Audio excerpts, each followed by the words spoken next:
नमस्कार, सप्ततारा न्यूजमध्ये आपले स्वागत आहे। आज सोमवार दिनांक 8 जुलै 2024 न्यूज बुलेटिनमध्ये जाणून घेऊया आजच्या ठळक घडामोडी।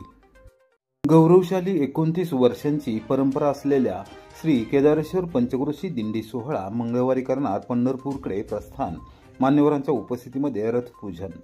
पुण्य पावन नगरी तीर्थक्षेत्र कोरेगाव येथील श्री केदारेश्वर पंचक्रोशी दिंडी सोहळा मंगळवारी पंढरपूरकडे प्रस्थान करणार आहे। या दिंडी सोहळ्याचे गौरवशाली 29वे वर्ष असून पंचक्रोशीतील विविध गावचे वारकरी या सोहळ्यात सहभागी होतात, अशी माहिती दिंडी चालक हरिभक्त पारायण शिवाजी महाराज शिंदे गोडसे वाडीकर यांनी दिली। श्री केदारेश्वर मंदिर येथे मंगळवारी सकाळी 9:30 वाजता एकसळे येथील उद्योजक दयानंद भोसले दाम्पत्याच्या हस्ते व केदारेश्वर मंदिर आणि उत्सव समितीचे अध्यक्ष राजेंद्रबुवा बर्गे यांच्या अध्यक्षतेखाली नगराध्यक्षा दीपाली महेश बर्गे, उपनगराध्यक्ष सुनीलदादा बर्गे, नगरसेवक, विविध संस्थांचे प्रमुख पदाधिकारी, कार्यकर्ते आणि व्यापारी यांच्या प्रमुख उपस्थितीमध्ये रथपूजन केले जाणार आहे। त्यानंतर श्री केदारेश्वर मूर्तीचे विधिवत पूजन करून दिंडी सोहळा 9:30 वाजता पंढरपूरकडे प्रस्थान करणार आहे। मंगळवारचा पहिला मुक्काम सुवर्णनगरी पुसेगाव येथील परमपूज्य सद्गुरू श्री सेवागिरी महाराज मंदिरामध्ये होणार आहे। त्यानंतर उकिरडे, गोंदवले खुर्द, मसवड, पिलीव, भाळवणी आणि वाखरी असे मुक्काम करून हा दिंडी सोहळा एकादशी दिवशी बुधवारी 17 जुलैला पंढरपूरमध्ये दाखल होणार आहे। दिंडी सोहळा हा पंढरपूर येथे शिवशाहीर बाबासाहेब देशमुख मठाच्या पाठीमागे तुळशीनगर तळ्याच्या शेजारी भक्ती मार्गावर श्री केदारेश्वर धर्मशाळा तालुका कोरेगाव येथे विसावणार आहे। कोरेगाव शहर व पंचक्रोशीतील भाविकांनी या दिंडी सोहळ्यामध्ये सहभागी व्हावे असे आवाहन कोरेगाव तालुका वारकरी संघाच्या वतीने करण्यात आले आहे। जास्तीत जास्त शेतकऱ्यांनी या पीक विमा योजनेचा लाभ घ्यावा। भाजप नेत्या डॉक्टर सौ प्रियाताई म्हैशिंदे कोरेगाव येथे पीक विमा योजना प्रस्ताव शिबिर। केंद्र आणि राज्य सरकार शेतकऱ्यांच्या बाबतीत अनुकूल असून शेतकऱ्यांना कोणत्याही प्रकारचा त्रास होऊ नये यासाठी विशेष दक्षता घेत आहे। राज्य सरकारने कृषी विभाग कार्यक्षम केला असून 1 रुपयामध्ये पीक विमा योजनेचा लाभ सर्वसामान्य शेतकऱ्यांना दिला जात आहे। जास्तीत जास्त शेतकऱ्यांनी या पीक विमा योजनेचा लाभ घ्यावा असे आवाहन भाजप नेत्या डॉक्टर सौ प्रियाताई म्हैशिंदे यांनी केले। कृष्णा खोरे विकास महामंडळाचे उपाध्यक्ष नामदार म्हैशिंदे यांच्या सूचनेनुसार कोरेगावातील ग्रामदैवत श्री भैरवनाथ मंदिराशेजारी असलेल्या सांस्कृतिक सभागृहामध्ये सोमवारी सकाळी 10 वाजल्यापासून पीक विमा योजना प्रस्ताव दाखल करण्याचे शिबिर आयोजित करण्यात आले होते। याचे उद्घाटन डॉक्टर सौ प्रियाताई शिंदे यांच्या हस्ते व जिल्हा अधीक्षक कृषी अधिकारी भाग्यश्री पवार फरांदे, जिल्हा नियोजन समितीचे सदस्य राहुल प्रकाश बर्गे, कोरेगाव विकास आघाडीचे अध्यक्ष तथा प्रथम नगराध्यक्ष प्रशांत उर्फ राजाभाऊ बर्गे, नगरसेवक राहुल रघुनाथ बर्गे, माजी नगरसेवक सचिन भैया बर्गे, नगरसेवक राजेंद्र वैराट, प्रीतम शहा, शिवसेना कोरेगाव शहर प्रमुख महेश शामराव बर्गे, भारतीय जनता युवा मोर्चाचे उपाध्यक्ष अमोल बर्गे पाटील, अजित विलासराव बर्गे, केदार बर्गे, गणेश सुरेश बर्गे, दीपक फाळके, राजेंद्र रसाळ, संजय दुबळे, तालुका कृषी अधिकारी ज्ञानदेव जाधव, मंडल कृषी अधिकारी संकेत धुमाळ, कृषी पर्यवेक्षक अर्जुन भोसले, विमा तालुका समन्वयक प्रतिनिधी संग्राम कोकाटे यांच्यासह कोरेगावच्या कृषी सहाय्यक हिमगौरी डेरे बर्गे यावेळी उपस्थित होत्या। नामदार महेशदादा शिंदे साहेब विचार मंच व कोरेगाव नगरपंचायतीच्या पुढाकाराने पीक विमा प्रस्ताव दाखल करण्याचे शिबिर आयोजित करण्यात आले आहे। सातारा जिल्ह्यातील हा पहिलाच प्रयोग आहे।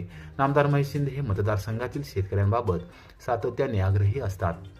केंद्र आणि राज्य सरकारच्या योजना त्यांच्यापर्यंत पोहोचल्या पाहिजेत यासाठी ते विशेष दक्षता घेतात। त्यांचे याबाबत आम्हाला सातत्याने मार्गदर्शन मिळते असे भाग्यश्री फरांदे पवार यांनी सांगितले। यावेळी मान्यवरांनी मनोगत व्यक्त केले। या शिबिराच्या यशस्वीतेसाठी कृषी सहाय्यक संतोष गावडे, संदीप राजाळे, मनोज माने, महेश शिंदे, संतोष रणपिसे, सुनील निकम, तेजश्री गायकवाड, प्रियंका गायकवाड यांच्यासह कृषी विभागातील अधिकारी कर्मचारी, नगरपंचायतीचे अधिकारी कर्मचारी व कोरेगाव विकास आघाडीचे पदाधिकारी सदस्यांनी परिश्रम घेतले। आले दराबाबत राज्य सरकारने घेतलेल्या भूमिकेबरोबर सर्वांनी ठाम राहण्याचा कोरेगावात एकमुखी निर्धार।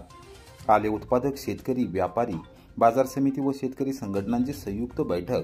कोरेगाव तालुक्यातील ज्या शेतकऱ्यांचे आले चढायला लागले आहे, पावसाळी परिस्थितीमुळे काढणे अवघड आहे किंवा अगोदर व्यापाऱ्यांबरोबर काही कारणास्तव सौदे झाले आहेत, अशा ठिकाणचे आले काढून त्याचा जुना आणि नवा दर करण्यासाठी दिनांक 18 जुलैपर्यंत शेतकरी आणि व्यापाऱ्यांना अल्टिमेटम देण्यात येत आहे। त्यानंतर मात्र सरसकट आले सौदे करून खरेदी करावे.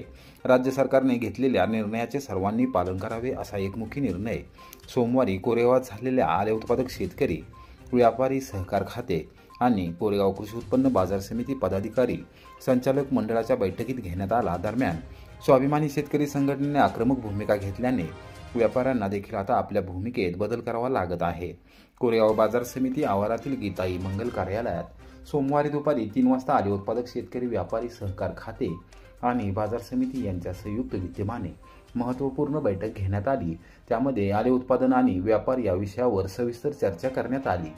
सहाय्यक निबंधक सहकारी संस्था प्रीती काळे, बाजार समितीचे सभापती ॲडव्होकेट पांडुरंग भोसले, माजी सभापती प्रतापराव कुमुकले निकम, सचिव शांताजी यादव, स्वाभिमानी शेतकरी संघटनेचे प्रदेश उपाध्यक्ष अनिल पवार, जिल्हाध्यक्ष राजू शेळके, तालुकाध्यक्ष जीवन शेळके, शिवसेनेचे माजी उपजिल्हाप्रमुख दिनेश बर्गे, कोरेगाव तालुका शेतकरी खरेदी विक्री संघाचे संचालक अमरसिंह बर्गे, हनुमंतराव दादा जगदाळे, सुरेश दादा जगदाळे यांच्यासह कोरेगाव तालुक्यातील पदाधिकारी, कार्यकर्ते व शेतकरी यावेळी उपस्थित होते.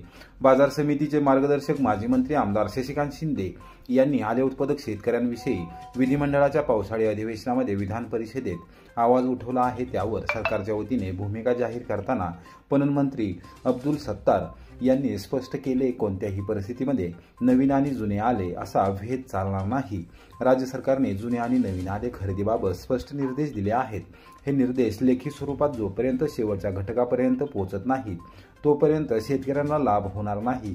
त्यामुळे राज्य सरकारने घेतलेला निर्णय हा अंतिम असून त्यादृष्टीने शेतकरी व व्यापाऱ्यांनी आपली भूमिका ठेवावी असा निर्णय यावेळी घेण्यात आला. स्वाभिमानी शेतकरी संघटनेने बैठकीत आक्रमक होत शेतकऱ्यांवर कोणत्याही प्रकारे अन्याय करून देणार नाही असा इशारा दिला. विनंती राहील की सर्व व्यापाऱ्यांनी सरसकट आलं घ्यावं. असं कुठलाही सौदा करताना सरसकट करावा, त्याची प्रतवारी करू नये नवे जुने, एवढीच आमची भूमिका राहील. शेवटी आता डेडलाईनचा विषय हा आणि उद्या साहेबांच्या मंत्रालयात मिटिंग करून ते विषय आपल्याला सांगू. शासन म्हणून जर तक्रार आली तर मात्र बाजार समिती त्यांच्या पद्धतीने आणि त्यांच्या कायद्यानं त्याच्यामध्ये कारवाई करेल याची सूचना मला देणं आवश्यक वाटते. तुम्ही सर्वजण इथं आलात आणि खूप चांगल्या पद्धतीनं चर्चा केली आणि यातून जो मार्ग बाहेर पडलेला आहे त्याच्यावर सर्वांनी निर्णय घ्यावा आणि त्याच्यावर काम करावं. कोरेगावात डेंग्यू निर्मूलनाबाबत नगरपंचायत अपयशी, राष्ट्रवादी काँग्रेस शरदचंद्र पवार पक्षाचा आरोप, मुख्याधिकाऱ्यांसह प्रशासनाला निवेदन सादर. कोरेगाव शहरामध्ये डेंग्यूचा मोठ्या प्रमाणावर प्रादुर्भाव झाला असून सर्वसामान्य जनता हैराण झाली आहे. खासगी दवाखान्यांचा महागडा खर्च परवडत नसल्याने अनेक रुग्ण घरीच उपचार घेत आहेत. नगरपंचायत प्रशासन आणि पदाधिकारी त्याकडे दुर्लक्ष करत आहेत. या संदर्भात तात्काळ उपाययोजना न केल्यास दिनांक 1 ऑगस्टपासून जनआंदोलन छेडले जाईल असा इशारा राष्ट्रवादी काँग्रेस शरदचंद्र पवार पक्षाचे प्रमुख पदाधिकारी व सदस्यांनी दिला.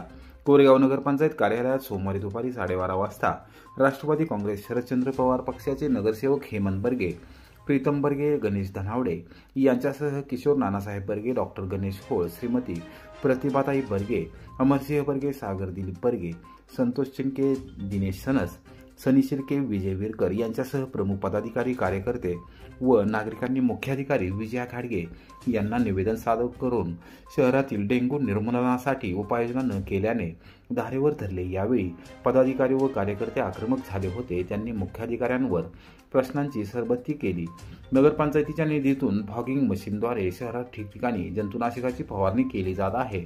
मात्र काही आजीमाजी पदाधिकारी आणि नगरसेवक स्वखर्चातून औषध फवारणी करत असल्याचे सोशल मीडियाद्वारे सांगितले जात आहे. एकूणच कोरेगाव शहरातील सर्वसामान्य नागरिकांमध्ये गैरसमजुतीचे वातावरण निर्माण झाले असून नगरपंचायत नेमकं काय करते आहे असा सवाल किशोर नानासाहेब बर्गे यांनी केला. मुख्याधिकारी विजया घाडगे यांनी नगरपंचायत प्रशासनामार्फत सुरू असलेल्या उपाययोजनांची माहिती दिली. मात्र त्यावर पदाधिकारी व कार्यकर्त्यांचे समाधान झाले नाही. त्यांनी शेवटचा अल्टिमेटम दिला असून दिनांक 1 ऑगस्टपर्यंत डेंग्यू आटोक्यात न आल्यास जनआंदोलन छेडण्याचा इशारा दिला आहे. नगरपंचायतीत झालेल्या आंदोलनानंतर प्रांताधिकारी अभिजित नाईक व तहसीलदार डॉक्टर संगमेश कोडे यांना निवेदन सादर करण्यात आले. त्यांना देखील तात्काळ प्रशासनाला आदेश करण्याबाबत विनंती करण्यात आली. कोरेगावमध्ये अनेक प्रभागामध्ये डेंग्यूची फवारणी होती फॉग मशीनद्वारे. ती फॉग मशीनद्वारे होणारी फवारणी ही कोरेगावमधील असणारे नगरसेवक आहेत ते स्वतः करतात का नगरपंचायतीमार्फत? तर नगरपंचायतीच्या अधिकाऱ्याने आम्हाला असं सांगितलं की त्याचा पेट्रोलचा खर्च हा आम्ही करतो आणि इथला असणारा त्याचे औषधाचा खर्च हा नगरपंचायतीमार्फत होतो. तरीसुद्धा काही नगरसेवक हे स्वतः स्वखर्च म्हणजेच त्यांना माहीत नसेल कदाचित, ते स्वखर्चातून आम्ही फवारणी करतो असं जनतेला कोरेगावातल्या भासावतात. जनता वेळी नाही आहे तरीसुद्धा काही माणसांना असं वाटतं की खरोखरच ते करतात आणि बाकीचे करत नाही आहेत. आणि जे विरोधी पार्टीतले नगरसेवक आहेत एकंदरीत मिटिंगमध्ये असं ठरलेलं असतं की बुवा काय नाही सिक्वेन्स प्रमाणे ज्या त्या प्रभागामध्ये 1, 2, 3 याप्रमाणे फवारणी केली पाहिजे. परंतु विरोधी नगरसेवकांच्या प्रभागामध्ये अजूनही कोरेगाव नगरपंचायतीच्या मार्फत कोणत्याही प्रकारची फवारणी केली नाही. का केली नाही तर ते विरोधक आहेत. तर अशा पद्धतीची वागणूक ही कोरेगावमधील शहरात सत्ताधारी देतात असं एकंदरीत हे चित्र दिसतंय.